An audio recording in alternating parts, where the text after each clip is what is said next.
பூஜ்யாய ராகவேந்திராய சத்ய தர்மரதாய ச பஜதாம் கல்பவ்ருக்ஷாய நமதாம் காமதேனுவே கிருஷ்ணாய வாசுதேவாய தேவகி நந்தனாய ச நந்த கோபகுமாராய கோவிந்தாய நமோ நமः. ஐந்தாவது வேதம் என்று போற்றப்படும் மகாபாரதம் பார்த்து வருகிறோம். இப்பொழுது தர்மராஜனுக்கும் யக்ஷனுக்கும் பலவிதமான கேள்விகளை யக்ஷன் கேட்க அதை அற்புதமாக எதிர்கொள்கிறார் தர்மராஜன். இது ஏதோ யக்ஷன் கேட்கிறார் தர்மராஜன் சொல்கிறார் அப்படின்னா இல்லை. ஒவ்வொருவரும் நம்மளுடைய வாழ்க்கையில் அறிந்து கொள்ள வேண்டிய தர்மங்களை மகாபாரதம் நமக்கு பரிசாக கொடுக்கிறது. நாம் வாழ்க்கையில் எப்படி நடந்து கொள்ள வேண்டும் என்பதனை பாடமாக கொடுக்கிறது. மகாபாரதத்தினுடைய சிறப்பே எவ்வளவு தர்மங்கள் வேண்டுமோ அவ்வளவு விஷயத்தை மகாபாரதம் உள்ளடக்கி இருக்கிறது. இப்போ யக்ஷன் கேட்கக்கூடிய கேள்வி செல்வம். அந்த செல்வத்திலேயே உத்தமமான செல்வம் எது? இதுதான் கேள்வி. செல்வம்னா பணம் மட்டும் செல்வமா அப்படின்னா இல்லை, நகையா கூட இருக்கலாம். இந்த மாதிரி நாம் என்ன செல்வம்னு மனதில் நினச்சிட்டு இருக்கிறோமோ அதில் இப்போ குழந்தை செல்வம் அப்படிங்கிறோம் இல்லையா? இந்த மாதிரி அதில் உத்தமமானது சிரேஷ்டமானது எது என்பது கேள்வி. பாருங்கள், அதற்கு தர்மராஜன் சொல்கின்ற பதில் என்னன்னா வித்தை. வித்தை அப்படின்னா கல்வி செல்வமே. நாம் எந்த நாட்டிற்கு சென்றாலும் நாம் படித்த அந்த படிப்பானது நிச்சயமாக நம்மை காப்பாற்றும்.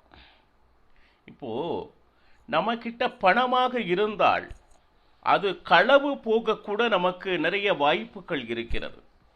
யாராவது இதை எடுத்துட்டு போயிட்டா நம்ம கிட்ட எதுவுமே இல்லை.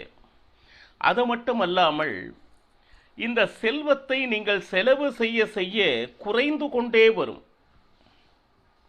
ஆனால் இந்த வித்தை என்கின்ற அந்த கல்வி செல்வத்தை நீங்கள் செலவு செய்ய செய்ய அது கிணற்றில் நீர் ஊற்றாக பெருக்கெடுத்து ஓடுவது போல பெருகிக் கொண்டே இருக்கும். செலவு செய்ய செய்ய பெருகக்கூடியது எது அப்படின்னா அதுதான் வித்தை. அது என்றும் சாகாது. அதனால் நம்ம கையில் எவ்வளவு செல்வங்கள் இருந்தாலும் அதில் உத்தமமானது சிரேஷ்டமானது எது அப்படிங்கும் போது நாம் படித்த படிப்பு, அந்த வித்தை, அந்த ஞானமே சிறந்தது அப்படின்னு தர்மராஜன் சொன்னான். சபாஷ் அப்படின்னு சொன்னான். இப்போ லாபம், வியாபாரம் செய்கிறோம், அதில் ஒரு லாபம் வருது, சில நேரம் நஷ்டம் வருது. ஆனால் வாழ்க்கையில் ஒரு மனிதனுக்கு எது இருந்தால் அது லாபகரமான வாழ்க்கையாக இருக்கும்? இதுதான் கேள்வி. என்ன சார், வாழ்க்கையில் லாபம் பார்க்கணுமா அப்படின்னா ஆம்.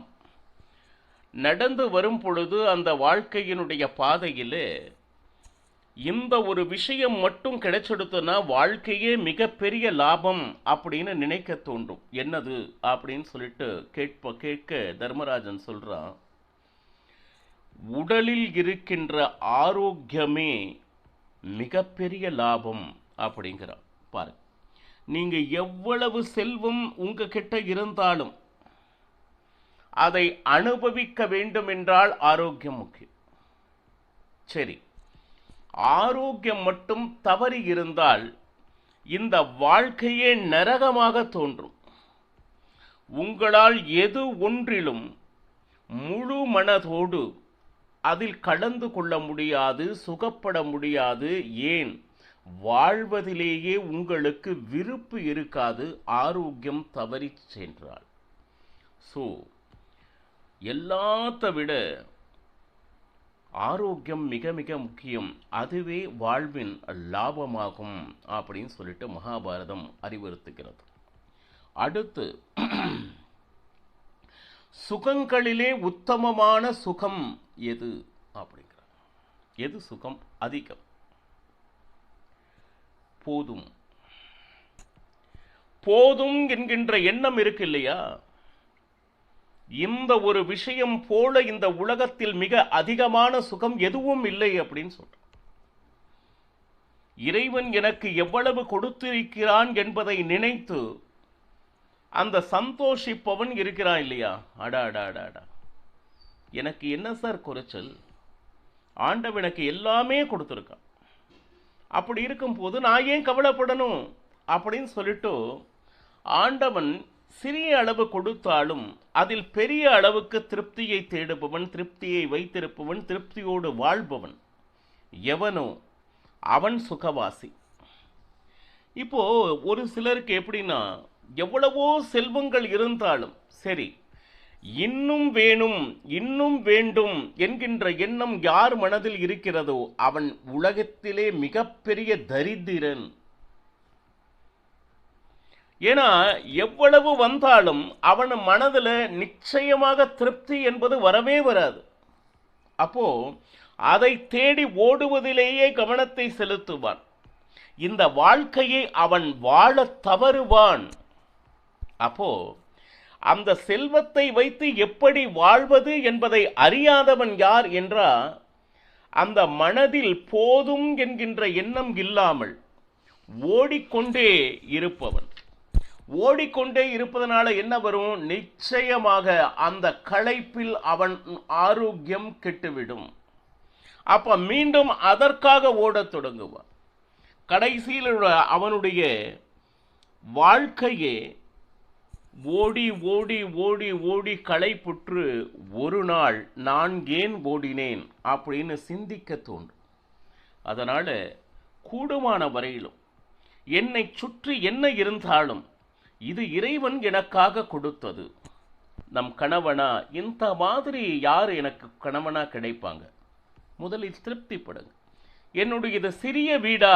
ஆஹா, இதைவிட இல்லாமல் தெருவில் எத்தனை பேர் வசிக்கிறார்கள், என்னை எவ்வளவு அழகான ஸ்தானத்தில் வைத்திருக்கிறான் என்கின்ற திருப்திப்படுங்க. ஒருவேளை உணவு இல்லாமல் அங்கங்கு திரிபவர்களை காட்டிலும் இந்த உணவு எனக்கு கிடைத்திருக்கிறது, திருப்திப்படுவதற்கு நிறைய விஷயங்கள் இருக்கின்றன. ஆனால் நம் மனது எது எது திருப்தி இல்லைங்கிறது யோசித்து கண்டுபிடித்து அதற்காக துக்கித்து நம் வாழ்வை தொலைத்து கொண்டிருக்கிறோம். அப்ப என்னாச்சு? அந்த சோகத்தை தேடி சென்று அந்த மனதிற்கு வரவழைத்து அந்த நாளை இருட்டடிப்பு செய்வது வேறு யாரும் இல்லை, நாமே. ஒரு நாளை சந்தோஷமாக்கிக் கொள்வதும் அதை துக்க நாளாக ஆக்கிக் கொள்வதும் நம் கையில் இருக்கு. உடனே செல்வந்தர்கள் தான் சுகமாக இருக்கிறார்கள், தயவு செய்து அப்படி நினைக்க வேண்டாம். அங்கு அவருடைய மனதில் எவ்வளவு போராட்டங்கள் இருக்கின்றன என்பது நமக்கு தெரியாது. நீ உன்னை பார். மற்றவரோடு என்றுமே உன்னை ஒப்பிட்டு பார்த்து கொள்ளாதே. ஒப்பிட்டு பார்க்க ஆரம்பித்தனால் உன்னால் சுகப்பட முடியாது. பாருங்க, இதெல்லாம் மகாபாரதம் சொல்லக்கூடிய மிகப்பெரிய மிகப்பெரிய தர்மங்கள். அடுத்த கேள்வி, இப்போ பரலோகம்னு சொல்லணும். அதாவது இகலோகம் பரலோகம். இறந்த பின் அந்த லோகத்துக்கு போகிறோம். அந்த லோகத்துல போய் சுகப்படணும்னா, பரலோகத்தில் சுகமாக இருக்கணும்னா நாம செய்யக்கூடிய தர்மங்களிலே சிரேஷ்டமான தர்மம் எது? இதுதான் கேட்கிறாங்க. இகலோகம் பரலோகம். இறந்த பின் நாம் சென்று அந்த ஆத்மா சுகம் பெற வேண்டுமானால் நாம் வாழுகின்ற வாழ்க்கையிலேயே செய்யக்கூடிய மிகப்பெரிய தர்மம் எதுவோ? ஒரே வார்த்தையில பதில் சொல்லணும், தயை. தயைனா என்னங்க? மற்ற உயிரின்களின் மேல் நாம் படக்கூடிய பச்சாத்தாபம். நான் மட்டும் வாழ வேண்டும் என்கின்ற எண்ணம் இல்லாது, என்னை சுற்றி யாராவது துன்பப்பட்டால் நம்மால் முடிந்த அந்த உதவிகளை நாம் செய்யணும் இல்லையா? அந்த ஆறுதல் வார்த்தைகளாவது அவர்களுக்கு அளித்து அவருடைய மனதை ஊக்கப்படுத்த வேண்டும். இந்த தயை யாரிடம் இருக்கிறதோ பரலோகத்தில் அவன் நிச்சயமாக சுகத்தில் திளைப்பான் எப்படின்னு சொல்லிட்டு சொல்லப்படுகிறது. அடுத்து, எல்லா காலத்திலும் நமக்கு பலமே கொடுக்கக்கூடிய தர்மம் எது? பலம். நமக்கு பலம் கொடுக்கக்கூடிய தர்மம் எது அப்படின்னா பாருங்க, வேதத்தில் சொல்லி இருக்கக்கூடிய சரி அந்த தர்மத்தை யார் ஒருவர் ஆச்சரணை செய்துகிறார்களோ, அனுஷ்டானத்திற்கு கொண்டு வருவார்களோ, தினசரி நம்ம வாழ்க்கையில நடக்கக்கூடிய அந்த கர்மங்கள் செயல்களில் கொண்டு வருகிறார்களோ, இந்த ஆச்சரணையே அவனுக்கு பலத்தை கொடுக்கும். இதுதான் சிரேஷ்டமான தர்மம், என்றும் அவனுக்கு பலத்தை கொடுக்கும் அப்படின்னு சொல்லு. இதுல என்ன விஷயம் அப்படின்னு கேட்டீங்கன்னா, பல பேர் செய்கிறாங்க, அது மேல நம்பிக்கை வைத்து கொண்டு செய்கிறார்களா? இப்போ சுவாமி கும்பிடுறோம், ரைட், இறைவன் எனக்கு நிச்சயமாக அனுக்கிரகிப்பான். இந்த நம்பிக்கை எப்படி இருக்குன்னா, அதாவது இவனை தவிர வேறு யாரும் என்னை காப்பாற்றுவோர் இல்லை அப்படிங்கிற அளவுக்கு திருடமாக இருக்க வேண்டும். இப்போ மத்வாச்சாரியார் காலத்தில் ஒன்று நடந்தது. ஒரு ராஜன் இருந்தான். இந்த வேதெல்லாம் சொல்லிட்டு இருக்காங்க, ஐயோ இதெல்லாம் வேஸ்ட், இதனால் ஆகக்கூடியது ஏதாவது இருக்கிறதா? வேதத்தினால் சாதனை அப்படின்னு சொல்லிட்டு ஏதோ ஒன்று இருக்குதா? வேணும்னு இவங்க வேஷம் போடுறாங்க அப்படின்னு நினைச்சிட்டு இருந்தாங்க. சாக்ஷாத் மத்வாச்சாரியார் அந்த ஊருக்கு வந்தார். அவனுக்கு இந்த வேதம் சொல்றவங்க அவங்கள கண்டாலே பிடிக்கல. என்னன்னு கேட்டீங்கன்னா, அதனால எந்த பிரயோஜனமும் இல்லை, எதுவும் சாதிக்க முடியாது என்பதனை ஆழமாக நம்பினான் இந்த ராஜன். அப்போ மத்வாச்சாரியார் பாருங்க, வேதத்தில் நம்பிக்கை இல்லை அப்படின்னா அவங்க ஸ்ரத்தையாக செய்யலை, அதனால அந்த பலன் நம் கண்ணுக்கு தெரியலே. வேதத்தை அதனுடைய நேமா நிஷ்டியோடு சொல்லும் பொழுது நிச்சயமாக அதனுடைய பலன் நம் கம்முன்னே தெரியும் அப்படின்னு மத்வாச்சாரியார் சொன்னார். ஆனால் மீண்டும் அந்த ராஜனுக்கு நம்பிக்கை இல்லை.